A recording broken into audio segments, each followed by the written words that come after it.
Hello, thank you for stopping by. I'm going to read this story called Butterfly Garden. Mrs. Connor held up a package. Who can guess what's in here? She asked. The first graders did not know. I will give you a hint, said Mrs. Connor.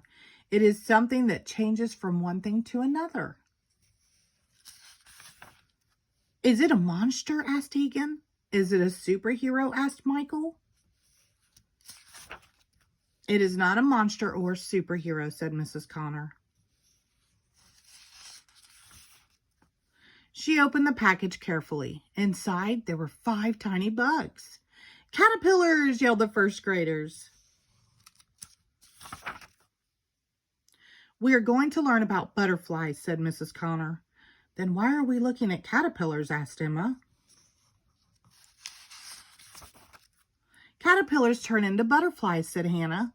This shows how they do it, said Mrs. Connor. The life cycle of the butterfly. First the egg, then the caterpillar, then the chrysalis, then the butterfly. At first, the caterpillars did not move much. Are they asleep? Asked Katie. Are they dead? Asked Jamie. No, said Mrs. Connor. They are working hard. After a few days, they got bigger and bigger and bigger. After a week, the caterpillars climbed to the top of the jar. They are hanging upside down, said Katie. The next day, Mrs. Connor said, Look, they covered themselves up so they can grow wings. Mrs. Connor moved them carefully into the butterfly garden. The first graders waited for 11 more days. They are getting darker, said Egan. On the 12th day, Mrs. Connor said, Class, come quickly. The whole class gathered around the butterfly garden.